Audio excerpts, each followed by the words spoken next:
So today I am going to start the changes about old and new religions. So previously we learned about the changes in language, then changes in the rulers, and why that king is called as weak or stronger, that also I have explained you. In the PPT we have learned about how the old telephones were now replaced with the latest mobile.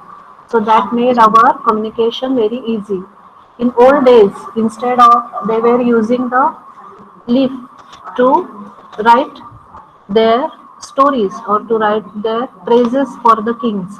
But as the print media developed or as the paper developed, they used to write it on a paper and that can be easily circulated to many people. So those all changes we have learned. So today we are talking about old and new religions. As language and lifestyle changed, belief about religions changed too. Hinduism went through a lot of changes. The priest became very important as they knew Sanskrit. म्हणजे आपल्याला श्लोक शिकवले जातात किंवा एखादी पूजा जेव्हा देवळात गुरुजी करतात किंवा पंडित करतात तर आपण त्यांनाच का करायला देतो कारण त्यांनी संस्कृत ही भाषा शिकलेली आहे आणि आपले सगळे वेद आणि पुराण हे सगळे संस्कृतमध्ये लिहिले गेलेले आहेत. तर हे गुरुजी किंवा पंडित त्याला आपण इंग्लिशमध्ये प्रिस्ट म्हणतो. They are very well versed with this Sanskrit language. So they could be able to perform all those rituals. So those that is why the priest became very important as they knew Sanskrit. Now understand that once upon a time Sanskrit was the language of the people. You know that languages change with time. So later it was no longer the language spoken by the general. Only people who learnt it specially could understand it. People who chose to become priests were specifically taught Sanskrit. Their chants during pujas were in Sanskrit.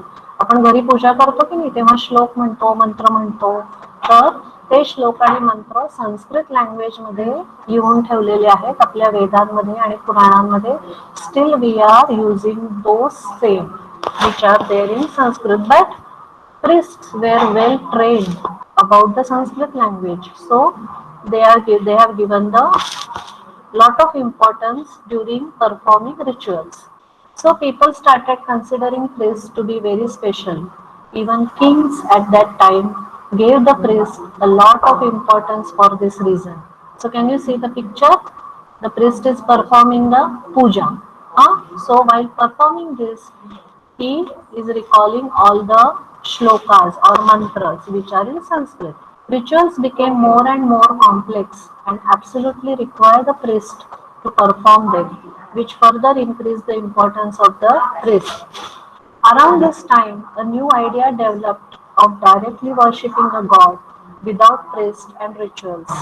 This became a new kind of religious trend called bhakti. Now see that is why the heading old and new religions. Now this is a change in religion also. So the what was the practice? Priests were performing all those rituals by pronouncing those mantras which are in Sanskrit. But over a time, there is a change also in this ritual that is we are calling it as a bhakti, which is a religious practice.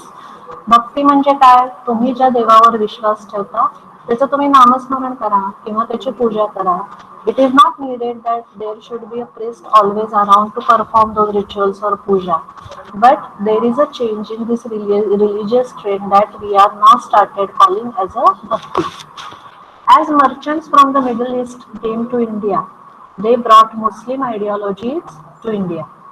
They believed in the Quran, which they considered to be their holy book, and Allah, whom they considered to be their supreme God. Okay, their religion was called Islam. Some rulers of India belonged to the Islam religion and they spread it further in India. All Muslims did not have the same belief. Muslim community मध्ये सुद्धा there were group of people who were believing in different ideologies and a group of people. There are different groups of people who believe in different ideologies. That is why there are different groups in Muslim community also. Some rulers of India belong to the Islam religion and Okay, they ma'am. and they spread it further in India. All Muslims did not have the same belief. There were two groups, Shias and Sunnis. म्हणजे मुस्लिम कम्युनिटीमध्ये सुद्धा दोन वेगळे group झाले होते. एका ग्रुपचं नाव होतं शिया आणि एका ग्रुपचं नाव होतं सुन्नीज. Who had different ideas of who the main leader of Islam was. That is the different means that point is the differential point why those two groups in the Muslim religion were still there are still existing it. Okay. Now open your textbook to page number 11. Read from the thousand years to the page 12 and mystic traditions. It was during this period that important changes occurred in what we call Hinduism today. These included the worship of new deities, the construction of temples by royalty, and the growing importance of Brahmins, the priests, as dominant groups in society. That is mentioned in our PPT with the picture also. Their knowledge of Sanskrit text earned the Brahmins a lot of respect in society. Their dominant position was consolidated by the support of their patrons, new rulers searching for prestige.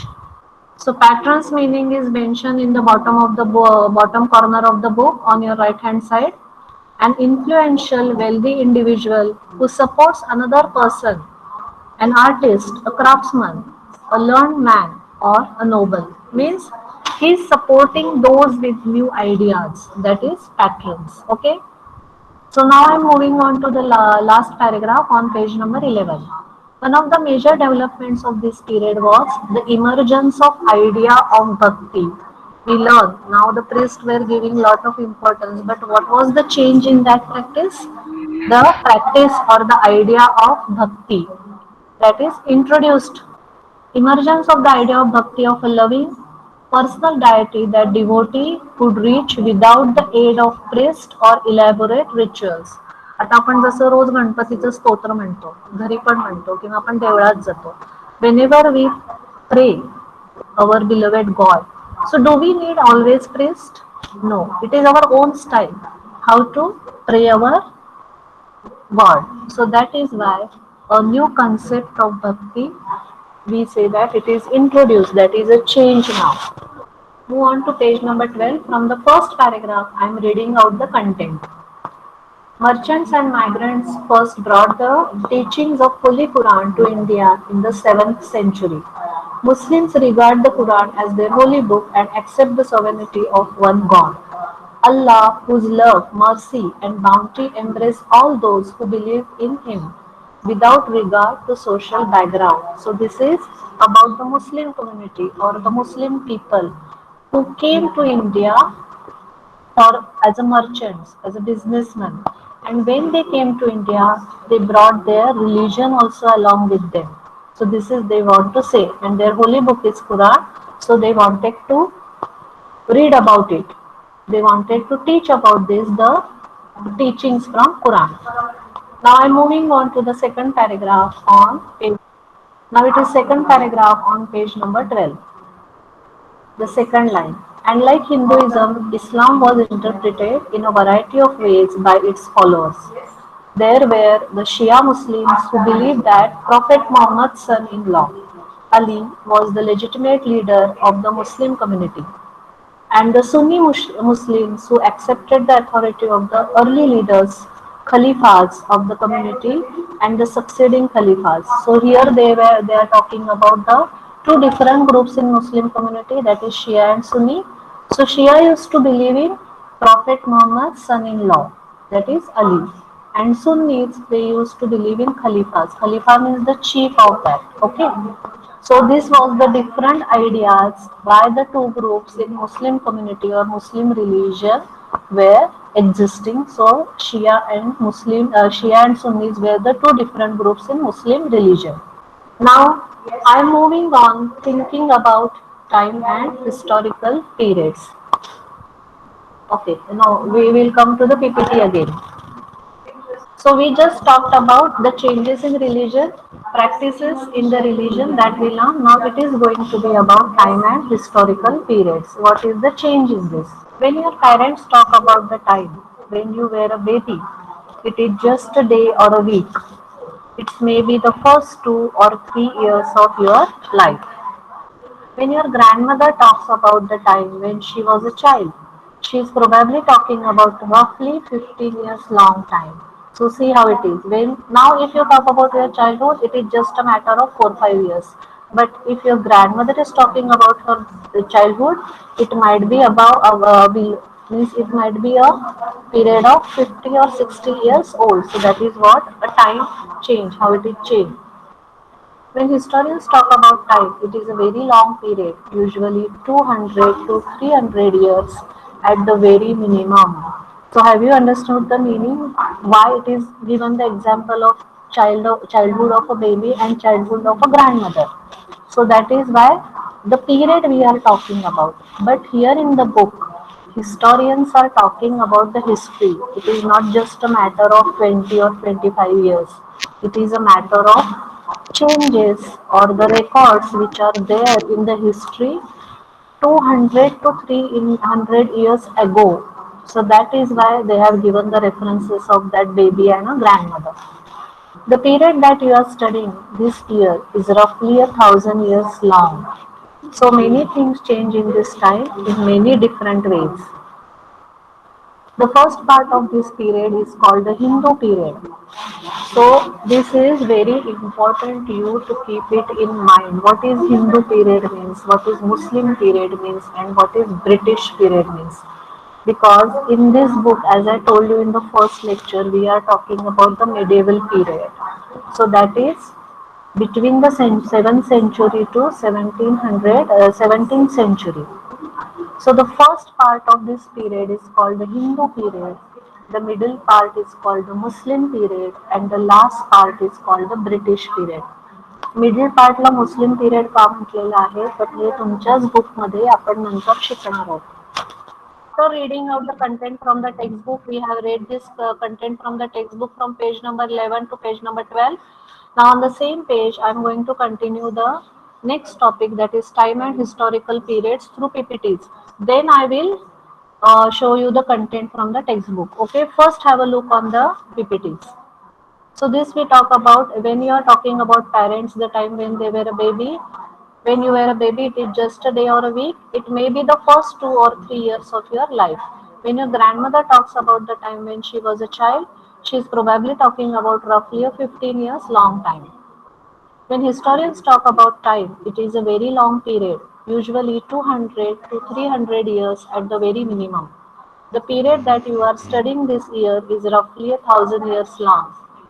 Okay, so whenever historians they don't talk about the short span of time. They talk about 1,000 years or they talk about 100 years.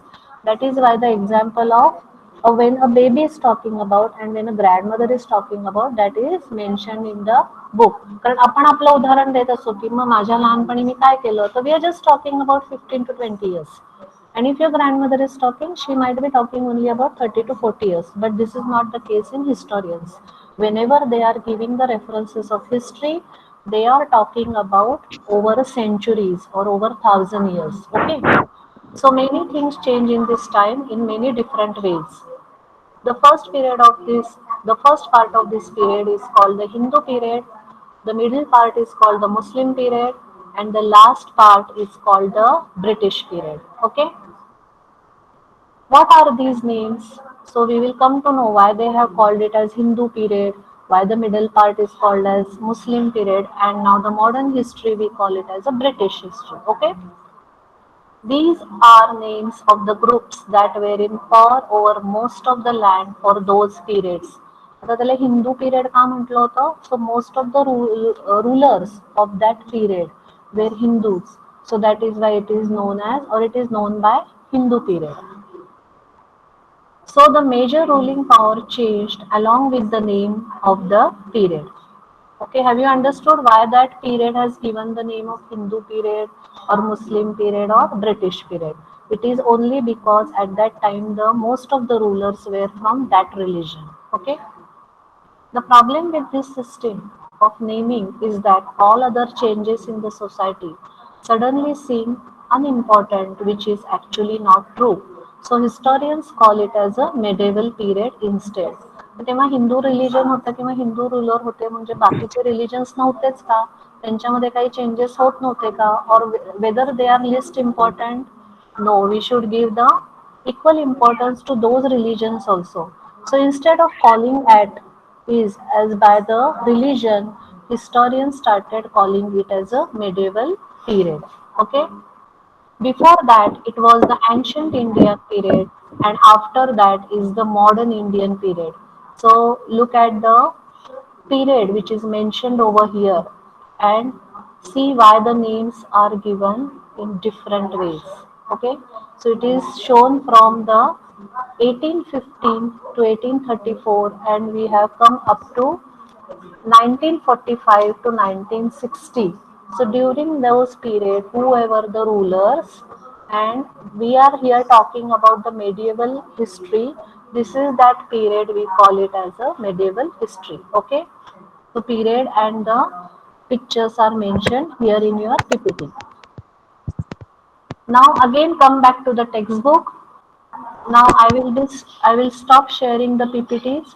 Now from the textbook you have to read the content from page number 12 till the page number 13.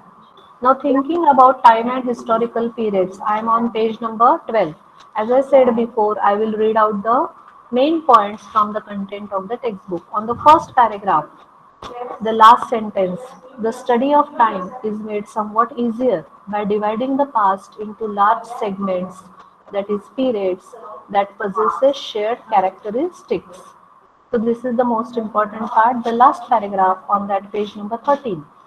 In the middle of the 19th century, British historians divided the history of India into three parts: Hindu, Muslim, and British.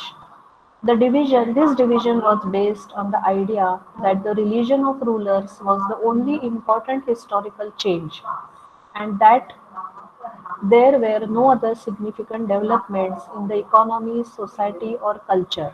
Such a division also ignored the rich diversity of subcontinent.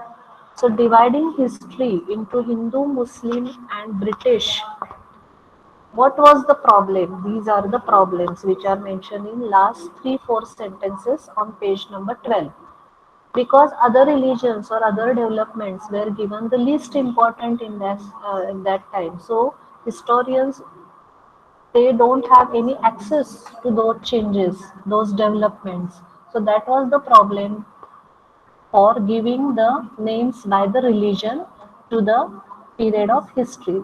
So it is then changed to then it is changed as medieval history. Okay.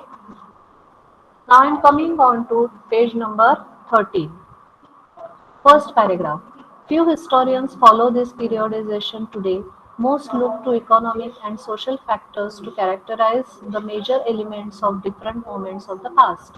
The histories you read last year include a wide range of early societies, hunter gatherers, early farmers, people living in towns and villages, and early empires and kingdoms. The histories you will be studying this year are often described as medieval. Okay, so understand this very clearly why it is called as medieval. You will find out more about the spread of peasant societies, the rise of regional and imperial state formation, sometimes at the cost of pastoral and forest people, the development of Hinduism and Islam as major religions, and the arrival of European trading companies. So this they are talking about the arrival of British who ruled on us for 150 more than 150 years. Now the next paragraph, second paragraph on page number 13. These 1,000 years of Indian history witnessed considerable change. After all, the 16th and 18th centuries were quite different from the 8th or 11th century. It is obvious, isn't it? 8th century आणि 11th century पेक्षा 17th आणि 16th century different असणार आहे की नाही? Because there were so many changes, so many developments. Therefore, describing the entire period as one historical unit is not without its problems. Moreover, the medieval period is often contrasted with the modern period. Modernity carries with it a sense of material progress and intellectual advancement. Material progress means technological developments, and intellectual advancements means the more and more content. in the form of stories, in the forms of poems, or in the form of phrases, in the forms of articles that they are calling as intellectual advancements. In the culture also, there are so many developments. This seems to suggest that the medieval period was lacking in any change of whatsoever, but of course we know this was not the case. Now I'm moving on to the last paragraph on page number 13. During these 1,000 years, the societies of the subcontinent were transformed often, and economies in several regions reached a level of prosperity that attracted the interest of European trading companies. During this period of 1,000 years, what happened? There was a lot of changes in technology. We are now becoming more and more advanced. So technologically also new inventions were coming up. So that attracted. Mug navigation easy झालं. त्याच्यामुळे सी root त्यांना कळायला लागला. In which continent, what are the things that has to be purchased. Because of this, they came to know. Because they started exploring the new world. They started exploring the new continents. So this is one more change, and that attracted the European trading companies to our subcontinent for the purpose of business. As you read this book, look out for signs of change and the historical processes at work. Also, whenever you can compare what you read in this book with what you read last year, look out for changes and continuities wherever you can, and look at the world around you to see what else has changed or remained the same. So, this is all we are going to learn today. If you like our videos, do share them and subscribe to our channel. If you want awesome quizzes, write to us. Keep watching and keep learning with Walnut.